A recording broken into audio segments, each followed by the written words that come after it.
Welcome to Amy's Bookshelf Reviews podcast. I'm Amy Shannon, but you can call me Amy.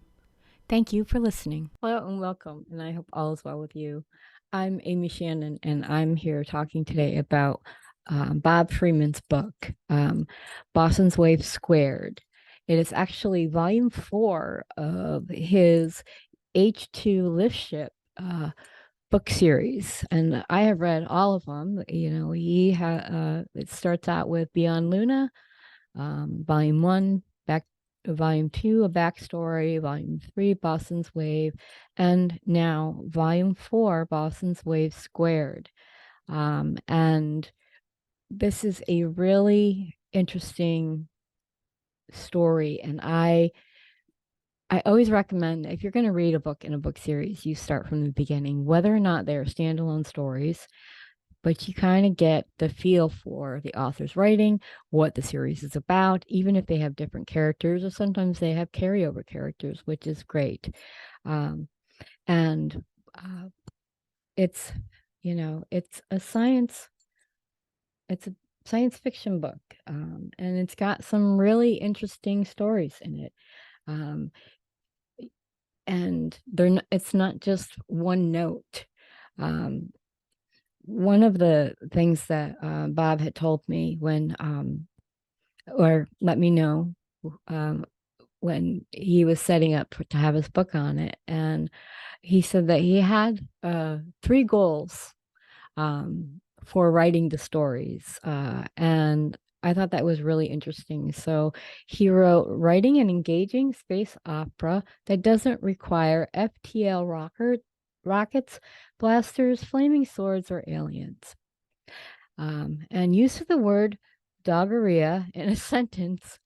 And number 3, as with any outer space story, modify Einstein's seminal equation for the future. So that is just, if you are a science nerd, a science fiction nerd, I'm kind of one of them, you would really like these books. And I recommend, again, reading them from beginning, from the first book all the way to the 4th book. 4th book's release date is December 8th, 2023. And the 4th volume in the series, it pits the symbiotic combination of semi-sentient AI tablets and algal rocket ships against the heliospheric navy.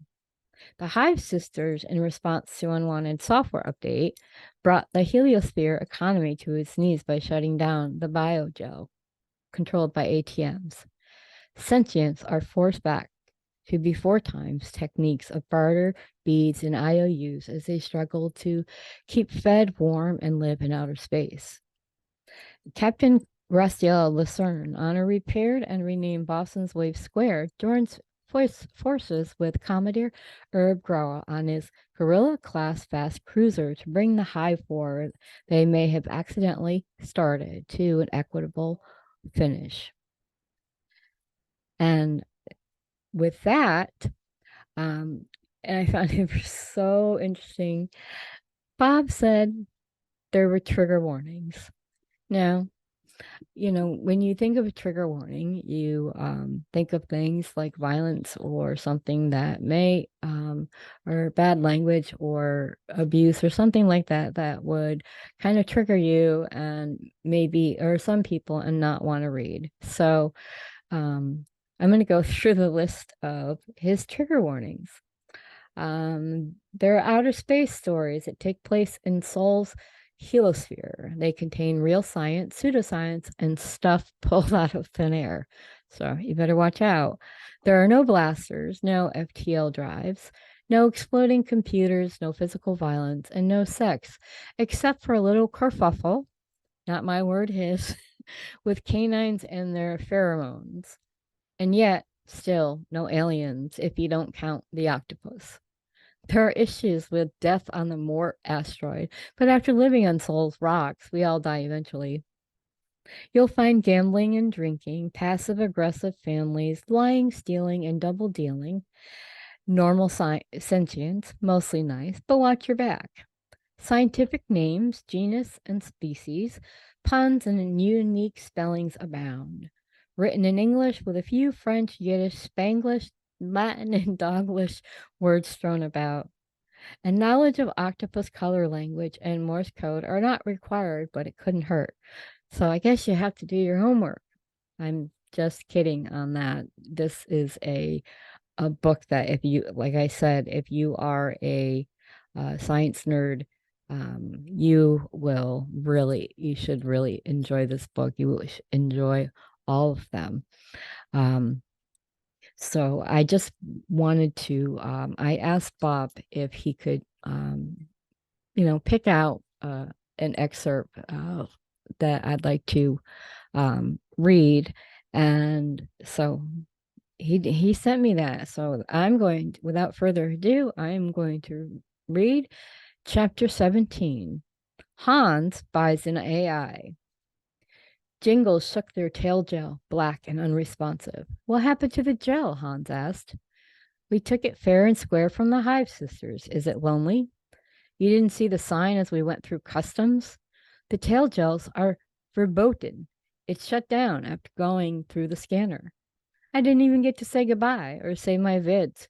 This isn't the hospitality I expected at core. We should have stayed at the tail. At least I'd have vids and tones. I'm afraid we'll have to follow the rules here. It's not the same as the tail. That's not fair. It's ours. They have no right to shut it down without compensation. That's illegal. Yeah, sure. Let's show the custom officials our receipt for the dead gel. Oh, right. Well, we need to buy a new one. Standards are no good until the chip reader ATMs are fixed. At least we have pieces of our hot iron we can trade. I'm ready to go back to mining. I still miss pounding on asteroids. We never did find our gold mine. I know it's out there. Hans, asteroids don't have a lot of gold. You might as well search for lead. It's rarer and far more valuable. I missed a little biogel from our mining ship. I don't know why the miners' union didn't give it to us as a reward for all our hard work. Correct me if I'm wrong. Was it because you destroyed their ship? We're lucky we were only banned from the mining for 2 years. I didn't destroy it. The outcropping we hit did. You were there too. I'm not solely to blame.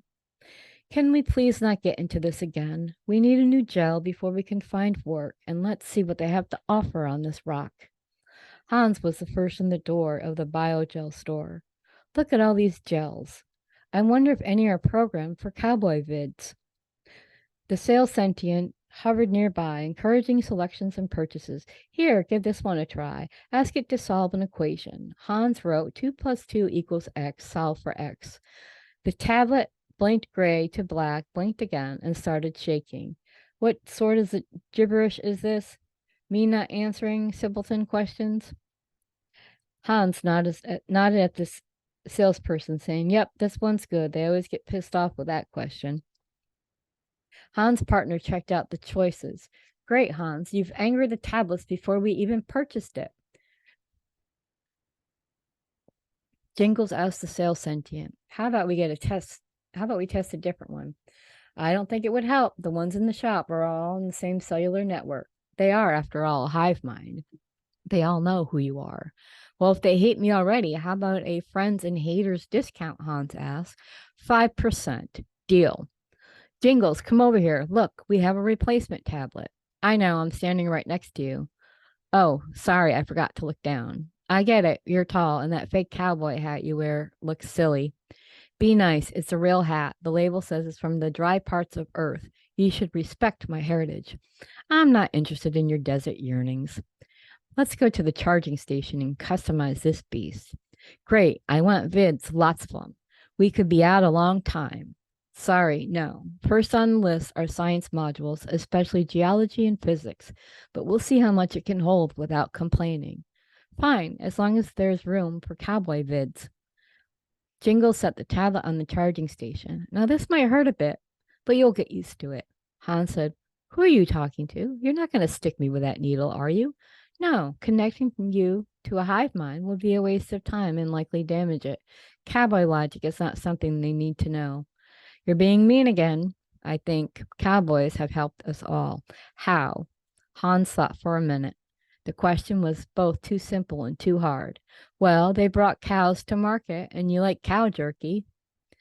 I'll give you that. Let me know when you have another thought. Just wait.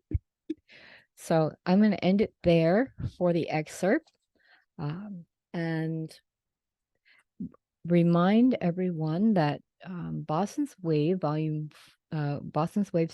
Volume 4 is available for sale on Amazon starting on December 8th, 2023. And if you want to see the other books that Bob has written, you can go to his website, www.h2liftships.com.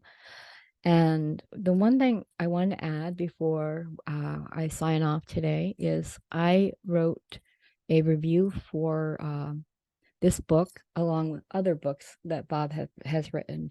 So I just wanted to kind of share a portion of my review with you. I gave it 5 stars, and it could have deserved more if they allowed it. Bob Freeman writes a cinematic hard science tale with Boson's Wave-Squared. The end is only the beginning. In Boson's Wave-Squared, the reader is introduced to the heliosphere and its impending demise. Boson's Wave-Squared is part of the H2Liftships series, and this is volume 4. I am a huge fan, emphasize huge, of Bob Freeman, and whatever this author writes, I want to read. He has a great imagination and a talent for sharing the story.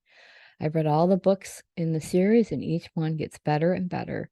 The future may seem bleak, and there are intergalactic wars going on, and human versus machine, AIs, and software updates that are all just, well, it brings the reader back to the world built by Freeman and how powerful a writer he is, and a natural at creating these worlds, which could possibly be in our future or someone's future. If you haven't read the other books in the series, I really recommend them, reading from the beginning, even if they are standalone, because you really get the feel for the environment and the atmosphere. I must say that Freeman has done it again, bringing in intense characters and situations along with hard science and that mix of science fiction. But who says science is fiction, really? This cinematic, and I use this word because that's how I see it in my head, an unpredictable read brings the characters to life and shows the reader a world where there is still war, fighting for freedom, fighting for sentience, and camaraderie. So I just wanted, again, to thank Bob for allowing me to not just read his work, but allowing me to talk to my audience about it and share about it. So I have had a pleasure of reading this book. So if you're an author who wants to be on the show, or if you're like Bob and you just want your book to be on the show, you can go to bookshelfreviews.com/podcast for more information. This has been Amy's Bookshelf Reviews podcast. Thank you for listening. And always, be kind and stay safe. Thank you. Thank you, and talk to you next week.